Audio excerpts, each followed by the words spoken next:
शहरजाद की कहानी रात रहे समाप्त हो गई तो दुनियाजाद ने कहा, बहन, ये कहानी तो बहुत अच्छी थी। कोई और भी कहानी तुम्हें आती है? शहरजाद ने कहा कि आती तो है, किंतु बादशाह की अनुमति हो तो कहूँ।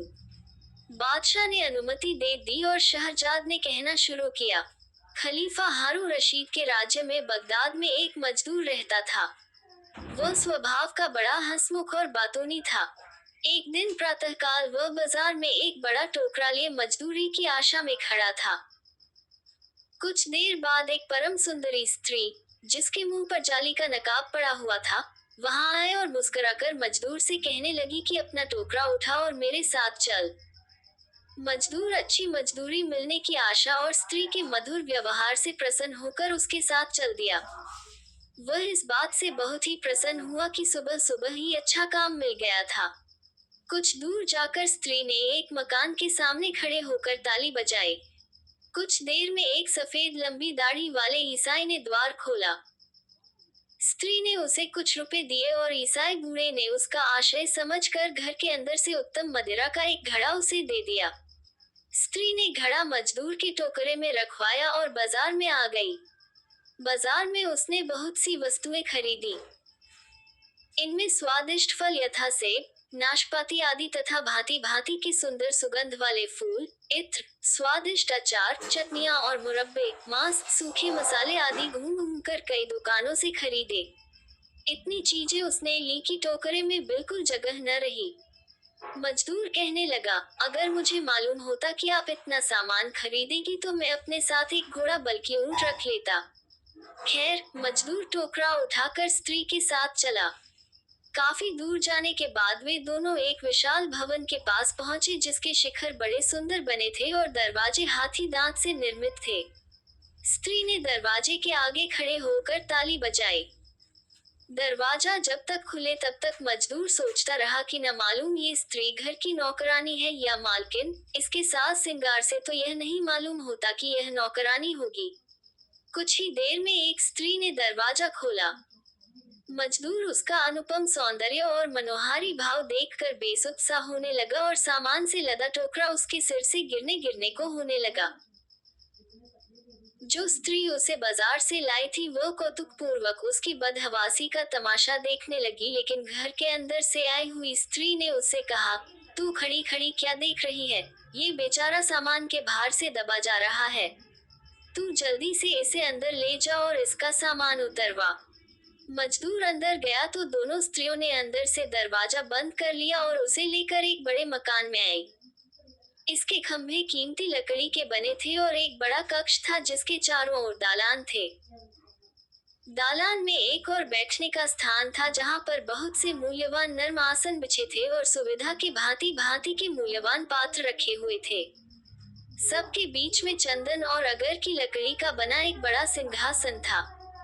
उस पर एक बहुत ही मूल्यवान आसन पड़ा था जिसमें चारों ओर मोतियों और माणिकों की झालर लटक रही थी।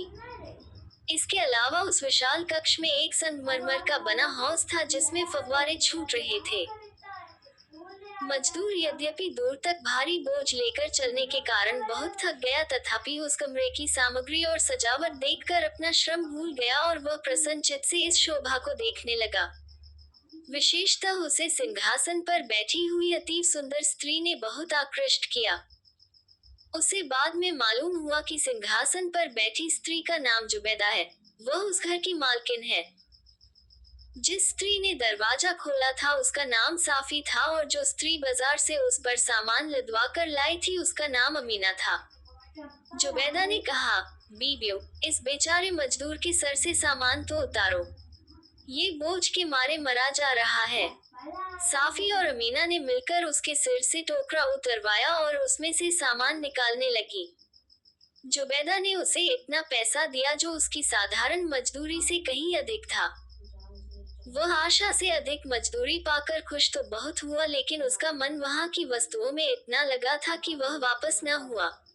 इतने में ही अमीना ने अपने चेहरे से नकाब उतार दिया।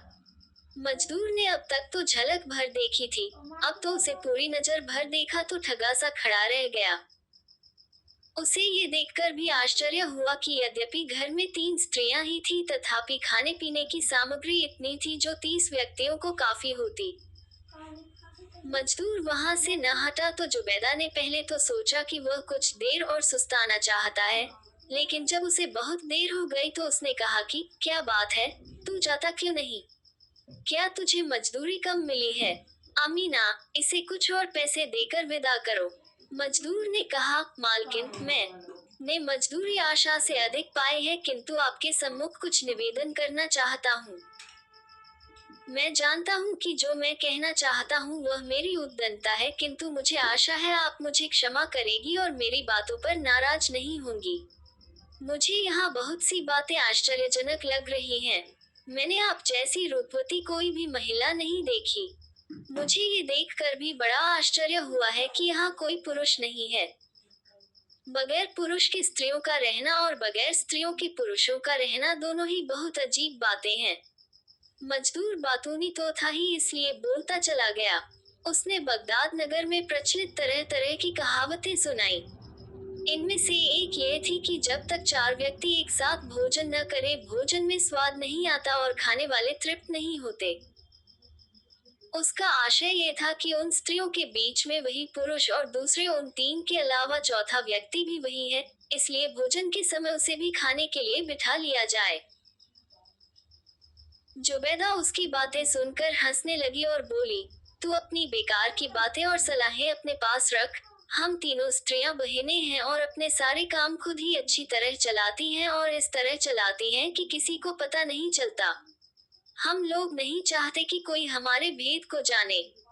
मजदूर ने कहा, मेरी मालकिन, आप तो अत्यंत चतुर और बुद्धिमती हैं, लेकिन आप मुझे भी निरक्षर और गंवार न समझें। ये तो भाग्य की बात है कि मुझे पेट पालने के लिए मजदूरी करनी पड़ती है, वरना मैंने बहुत सी इतिहास और ज्ञान की पुस्तकें पढ़ी हैं। आप कहें तो आपको एक कहावत आपकी सेवा में उपस्थित करूं। ये कहावत है कि बुद्धिमान को चाहिए कि चतुर व्यक्ति से अपना भेद न छुपाए, क्योंकि चतुर व्यक्ति को किसी का भेद छुपाए रखना आता है। अगर आप मुझ पर अपना कोई भेद प्रकट करेगी तो वह ऐसा ही होगा जैसे कोई चीज किसी कमरे में बंद करके ताला लगा दिया जाए और ताले की चाबी खो जाए। जुबैदा समझ गई कि यह मजदूर बुद्धिमान और पढ़ा लिखा है और इसका साथ करने में कोई बुराई नहीं और इसे अपने साथ बिठाकर खाना भी खिलाया जा सकता है। फिर भी उसने उसकी बुद्धि की परीक्षा लेने के लिए मजाक में कहा, देखो भाई, हमने तो पैसा और मेहनत लगाकर इस भोजन को तैयार किया है, तुमने तो इस पर कुछ खर्च नहीं किया। फिर तुम्हें अपने खाने में क्यों सम्मिलित करें? साफी ने भी उससे कहा, तुमने ये कहावत तो सुनी होगी कि छूछा किन पूछा। इन बातों का बेचारे मजदूर के पास कोई उत्तर न था और उसने कहा कि आप लोग ठीक कहती हैं, मैं जा रहा हूँ। लेकिन अमीना ने अपनी बहनों से उसकी वकालत की और कहा, इसे यहीं रहने दो।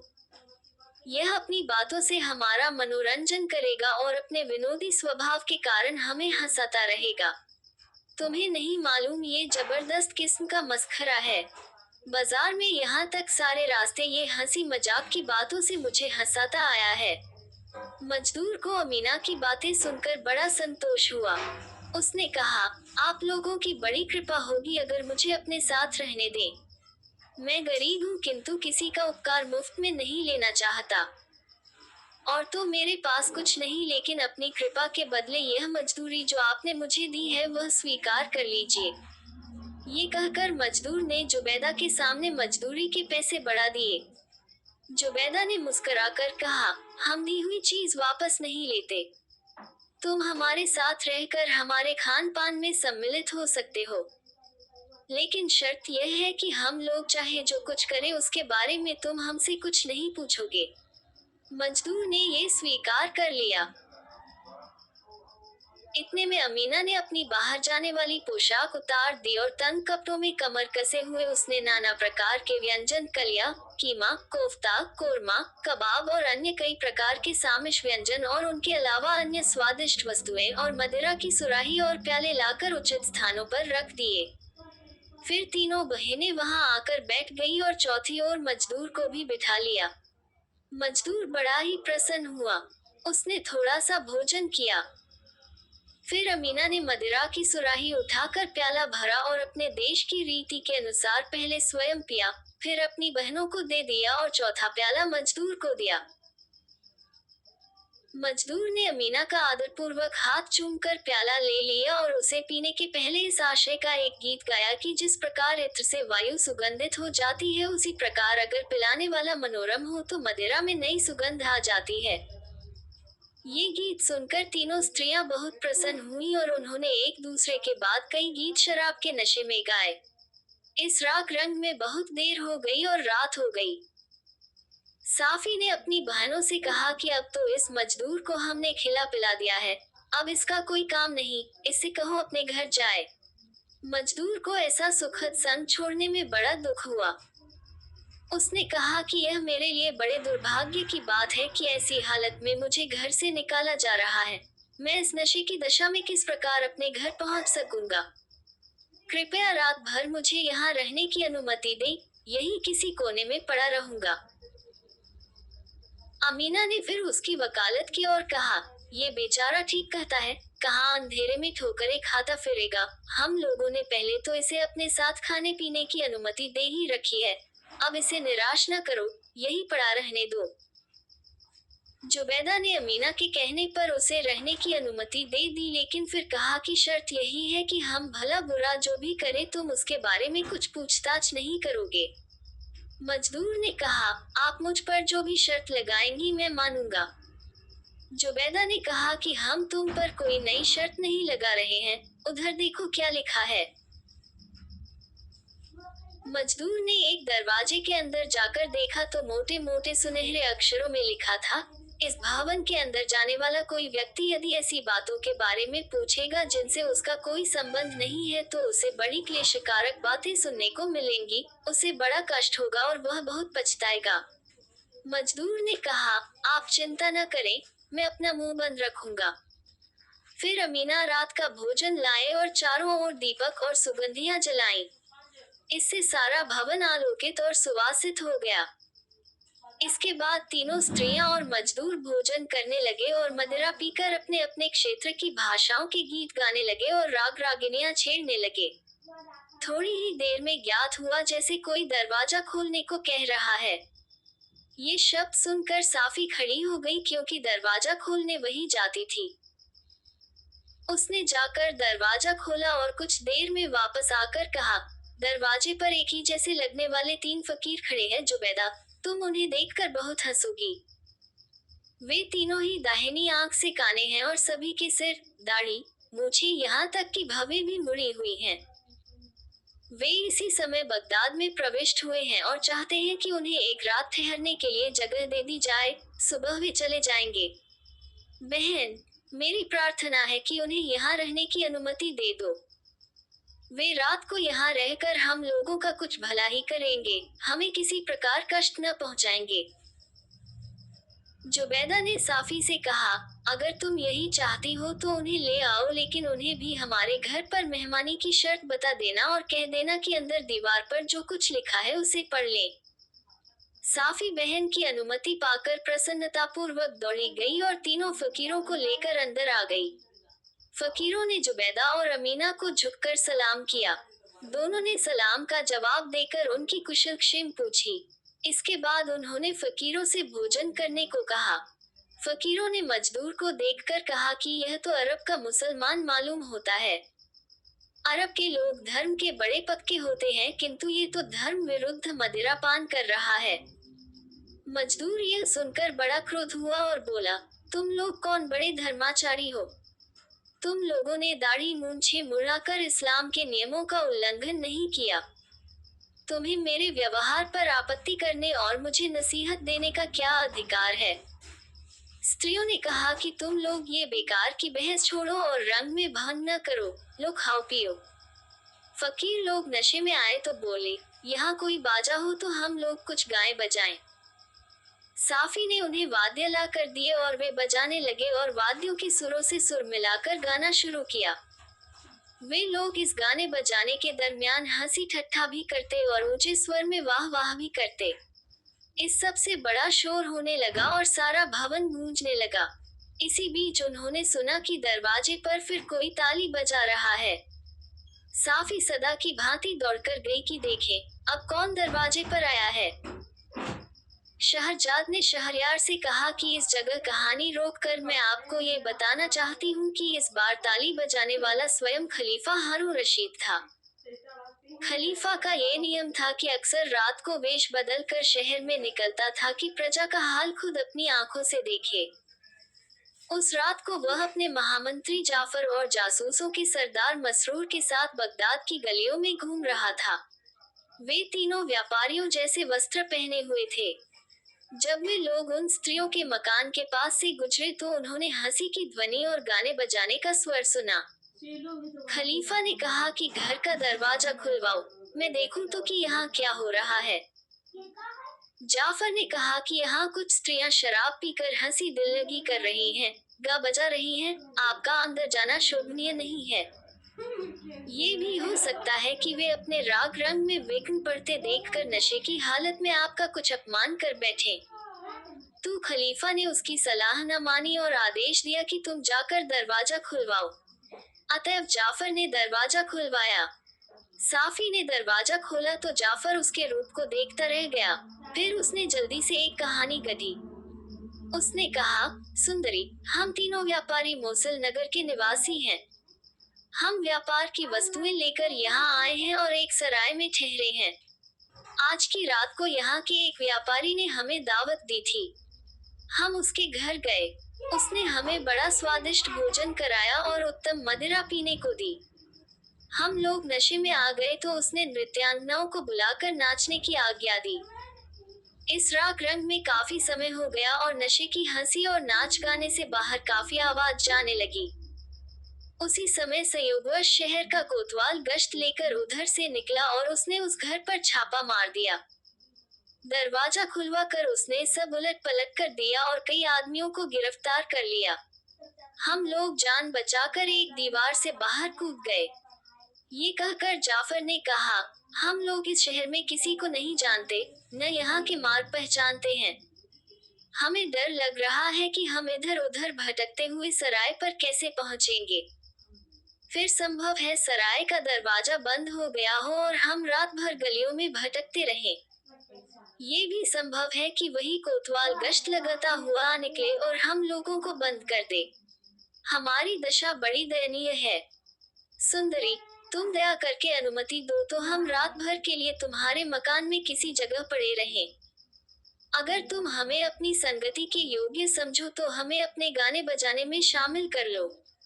हम लोग ये तो समझ गए हैं कि तुम लोग गाने बजाने में अति निपुण हो। हमें भी संगीत में रुचि है और हम भी अपनी कला से तुम्हारे आमोद प्रमोद में योग दे सकते हैं। साफी ने कहा, मैं इस घर की मालकिन नहीं हूँ, तुम लोग जरा देर यहीं ठहरो, मैं मालकिन से तुम्हारी बात करती हूँ। अगर उसने अनुमति दे दी तो फिर कोई दिक्कत नहीं रहेगी और तुम लोग आराम से यहाँ रात बिता सकोगे। ये कहकर साफी अंदर गई और अपनी बहनों से नए व्यापारियों की दशा और उनकी प्रार्थना की बात की। उन दोनों ने आपस में और साफी के साथ मंत्रणा की और साफी से कहा कि उन्हें भी अंदर ले आओ। अतएव साफी वहां जाकर खलीफा, जाफर और मसरूर को अंदर ले आई। तीनों ने बड़ी शिष्टता और सम्मान से स्त्रियों और फकीरों को प्रणाम किया। उन सब ने उन्हें व्यापारी समझकर उनके अभिवादन का यथायोग्य उत्तर दिया। जुबैदा ने, जो तीनों बहनों में सबसे बड़ी और सबसे बुद्धिमान थी, उनसे उनकी कुशल क्षेम पूछी और कहा कि हम लोग जो कुछ कहे उसका तुम लोग बुरा न मानना। जाफर ने कहा, तुम सुंदरियों के मुंह से ऐसी कौन सी बात निकल सकती है जिसका किसी को भी बुरा लगे। जुबैदा ने कहा, मुझे ये कहना है कि तुम जहाँ तक हो सके चुप रहना और जिस बात का तुमसे सीधा संबंध न हो उसके बारे में कोई प्रश्न न करना। अगर तुमने ऐसा न किया तो हम तुमसे क्रुद्ध हो जाएंगे और इसका फल तुम्हारे लिए अच्छा नहीं होगा। मंत्री ने कहा कि अगर तुम्हारा यही आदेश है तो हम ऐसा ही करेंगे और किसी बात के बारे में प्रश्न नहीं करेंगे। ये वादा लेकर जुबैदा ने उन सब के आगे खाद्य सामग्री रखी और मदिरा पिलाई। जब मंत्री जुबैदा से बातें कर रहा था उस समय खलीफा आश्चर्यचकित होकर उन स्त्रियों के सौंदर्य और तीक्ष्ण बुद्धि को देख रहा था। उसे इस बात से भी बहुत आश्चर्य हो रहा था कि तीनों फकीर दाहिनी आंख से क्यों काने हैं। उसकी उत्कट इच्छा थी कि वह फकीरों से इस बात का रहस्य पूछे, किंतु उसके दोनों साथियों ने इशारों ही में उसे ऐसा न करने के लिए कहा। मकान के अंदर की सारी रुपहली और सुनहरी सजावट को देखकर वह मन ही मन कह रहा था कि यह चीजें जादू ही की हो सकती हैं, वास्तविक नहीं हो सकती। इतने में एक फकीर ने उठकर अपने देश के धन पर नाचना शुरू कर दिया। स्त्रियों को वह नाच पसंद आया और सबने उसकी नृत्य कला की प्रशंसा की। जब फकीरों का नाच हो चुका तो जुबैदा अपने स्थान से उठी और अमीना का हाथ पकड़कर बोली, बहन, ये तो तुम जानती ही हो कि यहाँ पर उपस्थित सब लोग हमारे अधीन हैं और इनकी उपस्थिति हमें हमारे रोज के काम से नहीं रोक सकती। अमीना ने उसका अभिप्राय समझकर उस जगह की सफाई शुरू कर दी। उसने भोजन के पात्र और मदिरा की सुराहियां और प्याले उठाकर बावर्ची खाने में रख दिए और गाने बजाने का सामान हटाकर फर्श पर झाड़ू लगाई। इसके बाद उसने सारे देव की बत्तियों के गुण काटे और कुछ और भी सुगंधित तेल के दिए जलाए और कमरे को नए ढंग से सजा दिया। अमीना ने अब फकीरों और खलीफा तथा उसके साथियों को दालान में बिठाया। फिर मजदूर से कहा कि तुझ जैसे हटे कट्टे आदमी को इन लोगों की तरह बैठना नहीं चाहिए, तू उठकर हमारे काम में हाथ बटा। मजदूर अभी तक ऊँघ सा रहा था। वह पनी हैसियत का ख्याल करके रास रंग में शामिल नहीं हुआ था। वह फौरन उठ खड़ा हुआ और अपने चोगे को कसकर कमर से बांधने के बाद बोला कि बताओ क्या काम है, जो तुम कहोगी मैं करूँगा। साफी ने कहा, तुम कुर्ते की आस्तीन भी चढ़ा लो क्योंकि हाथों से काम करना है। कुछ देर बाद अमीना ने दालान में एक चौकी बिछाई और मजदूर को अपने साथ ले जाकर एक कोठरी से दो काली कुतियां खींचती हुई लाई। दोनों कुतियों के गले में पट्टे बंधे थे और पट्टों में जंजीरें बंधी थीं। मजदूर उसकी आज्ञा के अनुसार दोनों कुतियों को दालान में ले गया। अब जुबैदा गुस्से में झटके के साथ उठ खड़ी हुई। उसने एक ठंडी सांस भरी और आस्तीन ऊपर चढ़ाई। फिर उसने साफी के हाथ से एक चाबुक लिया और मजदूर से कहा कि एक कुतिया की जंजीर अमीना के हाथ में दे और दूसरी को मेरे पास ले आ। मजदूर उसकी आज्ञानुसार एक कुतिया को खींचकर जुबैदा के पास लाया तो कुतिया बड़े आर्ट स्वर में चिल्लाने लगी। वह दयनीय दृष्टि से जुबैदा की तरफ देखती जाती थी और उसके पैरों पर अपना सिर भी रगड़ती जाती थी। जुबैदा ने उसके इस अनुनय पर कुछ ध्यान न दिया और सरासर उसे चाबुक मारना शुरू किया।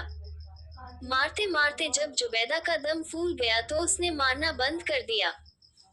फिर मजदूर के हाथ से कुतिया की जंजीर लेकर उसके अगले पंजे पकड़कर पिछले पैरों पर खड़ा किया। कुतिया और जुबैदा एक दूसरे को देखकर बड़े दुख के साथ आंसू बहाने लगी। फिर जुबैदा ने रुमाल से कुतिया के आंसू पोंछे और उसे प्यार करके उसका मुंह चूमा। फिर मजदूर को उसकी जंजीर थमाकर कहा कि इस कुतिया को दालान में ले जाओ और दूसरी को यहाँ ला। मजदूर ने इस कुतिया को ले जाकर दालान में बांधा और अमीना के हाथ से दूसरी कुतिया लेकर जुबैदा के पास लाया। जुबैदा ने इस कुतिया को भी पहली कुतिया की भांति खूब मारा। फिर उसकी आंखों में आंखें डालकर रोई और उसके आंसू पोंछकर और मुंह चूमकर प्यार किया। इसके बाद मजदूर ने इस कुतिया को भी दालान में ले जाकर बांध दिया। तीन फकीरों, खलीफा और उसके साथियों को ये सब देखकर बड़ा आश्चर्य हुआ कि पहले तो जुबैदा ने अत्यंत निर्दयता से कुतियों को पीटा, फिर उनके साथ मिलकर रोई भी। इसके अलावा मुसलमानों के धर्म में कुत्ते अपवित्र जंतु माने जाते हैं।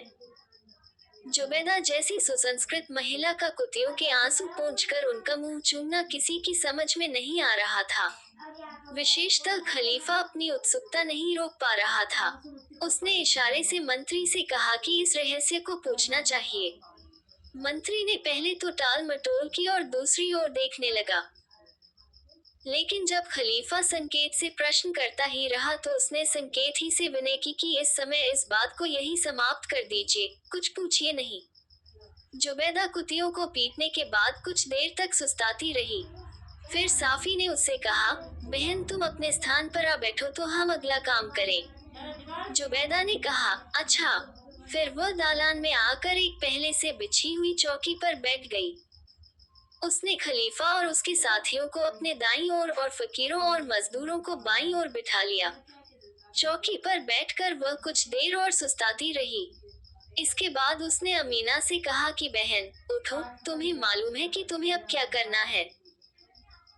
अमीना ये सुनकर उठी और बगल वाली कोठरी में जाकर वहां से एक संदूक उठा लाई जो पीले साटन में मड़ा था और इसके ऊपर भी उस पर हरी कारचोबी का एक गिलाफ चढ़ा था। उसमें से एक बांसुरी निकालकर अमीना ने साफी को दी। साफी ने उस बांसुरी से एक करुण वियोगात्मक राग निकाला और देर तक बजाती रही। खलीफा और अन्य उपस्थित लोग उसका कौशल देखकर अत्यंत प्रसन्न हुए। फिर साफी ने अमीना से कहा कि अब तुम बांसुरी बजाओ, मैं बजाते बजाते थक गई हूँ। अमीना ने बांसुरी लेकर कुछ देर तक सुर मिलाया, फिर एक बड़ा मधुर राग बजाना शुरू किया और बजाते बजाते उसमें मग्न हो गई। जुबैदा ने उसके वादन की बड़ी प्रशंसा की और कहा कि अब बस करो, तुम्हारे दुख के कारण बड़ी दुखद दशा हो रही है। अमीना इतनी भाव विह्वल हो गई कि जुबैदा की बात का कोई उत्तर न दे सकी, बल्कि जान पड़ता था कि वह अपने होश हवास खो बैठी थी, क्योंकि उसने अपने ऊर्ध्व वस्त्र को उतार फेंका। अब सब लोगों ने देखा कि उस सुंदरी के दोनों कंधों पर काले काले दाग पड़े हैं, जैसे किसी ने उसे निर्दयता से मारा है। दाग उसके कंधों ही पर नहीं, बाहों पर भी पड़े थे। सब लोग इस कांड को देखकर और भी हैरान हुए। अमीना की हालत इतनी खराब हो गई थी कि वह डगमगाने लगी और गिरने गिरने को हुई, और जुबैदा और साफी ने दौड़कर उसे संभाला। एक फकीर ने धीमे से कहा, कितने दुख की बात है कि हम इतनी अद्भुत घटनाएं देख रहे हैं और उनके बारे में किसी से पूछ भी नहीं सकते। खलीफा ने यह बात सुन ली और उन फकीरों के पास आकर उन पूछा कि क्या तुम लोगों में किसी को इन स्त्रियों का और कुतियों को पीटने का रहस्य ज्ञात है। फकीरों ने कहा, हम में से कोई भी इन बातों को नहीं जानता। हम लोग आज ही रात को तुम्हारे यहाँ आने से कुछ ही पहले यहाँ पहुँचे हैं। खलीफा की उत्सुकता और बढ़ी। उसने कहा, हो सकता है कि यह आदमी जो तुम्हारे पास बैठा है इसे कुछ ज्ञात हो। फकीर ने इशारे से मजदूर को अपने और निकट बुलाया और पूछा कि क्या तुम्हें मालूम है कि जुबैदा ने दोनों कुतियों को क्यों पीटा और अमीना के कंधों और बाह पर काले दाग कैसे हैं। मजदूर ने कहा कि मैं भगवान की सौगंध खाकर कहता हूँ कि मुझे कुछ भी नहीं मालूम। मैं तो इस घर में आज ही आया हूँ और इस घर में यही 3 स्त्रियां रहती हैं। खलीफा और फकीरों ने सोचा था कि वह आदमी उन स्त्रियों का सेवक होगा। अब सबको विश्वास हो गया कि भेद खुलने की कोई संभावना नहीं है। लेकिन खलीफा हार मानने को तैयार नहीं हुआ। उसने कहा, हम लोग 7 मर्द हैं और यह सिर्फ 3 औरतें। हम सब मिलकर इनसे इस भेद को पूछें। अगर ये लोग खुशी खुशी बता दे तो ठीक है, नहीं तो हम जोर जबरदस्ती करके भी इनसे बात उगलवा लेंगे। मंत्री की राय इसके विपरीत थी। उसने खलीफा के कान में कहा, हम सबका यहाँ पर बड़ा स्वागत सत्कार किया गया है और गाने बजाने से भी हमारा मनोरंजन हुआ है। ऐसी दशा में जोर जबरदस्ती ठीक नहीं है। फिर आप ये भी देखें कि इन स्त्रियों ने किस शर्त पर हमें अपना अतिथि बनाया है। हमने भी उनकी यह शर्त मानी है कि हम कुछ पूछताछ नहीं करेंगे। अगर हम अपना यह वादा तोड़ेंगे तो ये लोग क्या हमें बेईमान नहीं कहेंगी। और उन्होंने हमारे लिए ऐसा कहा तो हमारे लिए डूब मरने की बात होगी। मंत्री ने आगे समझाया, आप ये भी विचार कर ले कि जब इन स्त्रियों ने हमारे सामने इतने आत्मविश्वास से चुप रहने की शर्त रखी है तो मालूम होता है कि इनके पास कोई ऐसी शक्ति है जिससे ये लोग शर्त तोड़ने वाले को दंड भी दे सकती हैं। ऐसा हुआ तो हमारे लिए और भी लज्जा की बात हो जाएगी, चाहे हम बाद में इन्हें कितना भी दंड दे दें। मुझे ये भी कहना है कि अब रात बीता ही चाहती है। इस समय आप कुछ न कहें। सवेरा होने पर मैं इन सारी स्त्रियों को पकड़कर आपके दरबार में ले आऊंगा और आप जो चाहे इनसे पूछ लीजिएगा। खलीफा को ऐसी जिद सवार हुई कि उसने ऐसे सत्परामर्श पर कान न दिया और मंत्री को झिड़क दिया कि तुम चुप रहो, मैं सुबह तक प्रतीक्षा नहीं कर सकता। उसने फकीरों से कहा कि तुम इस बात को जुबैदा से पूछो। उन्होंने इनकार कर दिया कि हमारा साहस नहीं है। फिर उन सब ने जोर देकर मजदूर को ये पूछने पर राजी कर लिया। जुबैदा ने इन लोगों को खुसर पुसर करते देखा तो उनसे पूछा कि तुम लोग आपस में क्या बात कर रहे हो। मजदूर ने कहा, सुंदरी, मेरे साथी जानना चाहते हैं कि आप दोनों कुतियों को निर्दयतापूर्वक पीटकर क्यों रोई और जो स्त्री अपनी सुध बुध खो बैठी उसके कंधों और बाहों पर काले दाग कैसे हैं। जुबैदा ये सुनकर आग बबूला हो गई।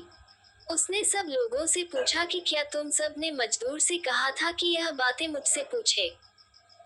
सबने एकमत होकर कहा कि जाफर को छोड़कर हम सभी यह बातें जानना चाहते थे और हमने मजदूर से कहा था कि आपसे यह बातें पूछे। जुबैदा ने कहा, तुम सभी लोग बेईमान हो। तुम सब ने प्रतिज्ञा की थी कि यहाँ की किसी बात के बारे में कुछ न पूछोगे और तुम अपनी उत्सुकता पर बिल्कुल संयम न कर सके। हमने दया करके तुम सबको रात का ठिकाना दिया और तुम एक साधारण सी प्रतिज्ञा न निभा सके। अब तुम्हारा सत्कार मेरे लिए बिल्कुल आवश्यक नहीं है और तुम लोगों को अपने किए का फल भुगतना चाहिए। ये कहकर जुबैदा ने धरती पर पांव पटक कर 3 बार ताली बजाई और जोर से कहा, तुरंत आओ। उसके ये कहते ही एक द्वार खुल गया और उसमें से 7 बलवान हबशी नंगी तलवारें लिए निकले और एक एक हबशी ने एक एक आदमी को जमीन पर पटक दिया और उनके सीने पर चढ़ बैठे और सबकी तलवारें म्यान से बाहर निकल आईं। खलीफा क्षोभ और लज्जा के मारे मरा जा रहा था। उसे ऐसे व्यवहार की क्या आशा हो सकती थी। हबशियों के मुखिया ने जुबैदा से पूछा, श्रेष्ठ सुंदरी, आपकी क्या आज्ञा है? क्या हम इन लोगों को यहीं खत्म कर दें? जुबैदा ने कहा, नहीं, कुछ देर ठहर जाओ। पहले इन लोगों से ये तो पूछ ले कि यह कौन है और क्यों आए थे। ये कहकर उसने सातों मेहमानों से कहा कि तुम लोग अपना अपना हाल बताओ। मजदूर ने रोकर कहा, भगवान के लिए मुझे छोड़ दो। मेरा कोई दोष नहीं है। मैं तो इन लोगों के बहकावे में आ गया। काने फकीर जहाँ जाएंगे वही दुर्भाग्य लाएंगे। जुबैदा को ये सुनकर हंसी आ गई। वह बोली, ऐसे कोई नहीं छूटेगा। पहले हर आदमी अपना हाल बताए कि वह वास्तव में कौन है, कहाँ से आया है, उस क्या क्या गुण है और यहाँ आने का क्या कारण है। इन बातों में जरा सा भी झूठ हुआ तो फौरन उसकी गर्दन मारी जाएगी। परेशान तो सभी थे लेकिन खलीफा हारून की व्याकुलता स्वभावतः ही सबसे अधिक बढ़ी चढ़ी थी। उसने एक बार सोचा कि वैसे तो इस स्त्री के पंजे से निकला नहीं जा सकता, किंतु यदि वह अपना ठीक ठीक परिचय तुरंत दे दे तो जरूर मेरा सम्मान करेगी। उसने धीमे से मंत्री से सलाह ली। उसने कहा कि आपके सम्मान की रक्षा के लिए यह आवश्यक है कि अभी हम लोग चुप रहें। जुबैदा ने तीनों फकीरों से पूछा कि क्या तुम तीनों भाई हो? एक ने उत्तर दिया कि हम भाई नहीं हैं, एक से कपड़े जरूर पहनते हैं और साथ रहते हैं। जुबैदा ने फिर पूछा कि क्या तुम लोग जन्मतः ही एकाक्ष हो? उनमें से एक ने कहा कि ऐसा नहीं है, हम पर ऐसी विपत्तियां पड़ी जो न केवल जानने बल्कि इतिहास में लिखे जाने योग्य हैं। उन्हीं से हमारी आंखें जाती रहीं और उन्हीं के कारण हमने अपनी दाढ़ी मूंछ और भवें मुंडवा डाली और फकीर बन गए। जुबैदा ने एक एक करके शेष 2 फकीरों से भी यही प्रश्न किए और दोनों ने वही उत्तर दिए जो पहले फकीर ने दिए थे। तीसरे ने ये भी कहा, आप अनुमति दे तो हम लोग अपना वृतांत विस्तृत रूप से कहें। हम तीनों की भेंट आज ही शाम को इस नगर में हुई है क्योंकि हम तीनों बाहर से आए हैं। विश्वास मानिए कि हम तीनों ही राजकुमार हैं और हमारे पिता बड़े और प्रख्यात बादशाह हैं। हम सब चाहते हैं कि अपना वृतांत विस्तृत रूप से कहें। उन लोगों की बातों से जुबैदा का क्रोध कम हुआ। उसने हबशियों से कहा, तुम लोग इनके सीने से उतर आओ। ये लोग बैठकर अपना अपना हाल कहेंगे। जो जो अपना पूरा हाल और इस घर में आने का कारण बताता जाए उसे छोड़ते जाओ ताकि वह जहाँ चाहे चला जाए। जो ऐसा न करे तुम उसका सिर उड़ा दो। अभी तुम इन लोगों के पीछे नंगी तलवारें लिए खड़े रहो। चुनांचे उसी दालान में खलीफा और अन्य 6 लोगों को एक कालीन पर बिठा दिया गया। हर आदमी के पीछे एक हबशी नंगी तलवार लेकर खड़ा हो गया ताकि जुबैदा का इशारा होते ही उसका वध कर दे। सबसे पहले मजदूर ने अपनी बात कही।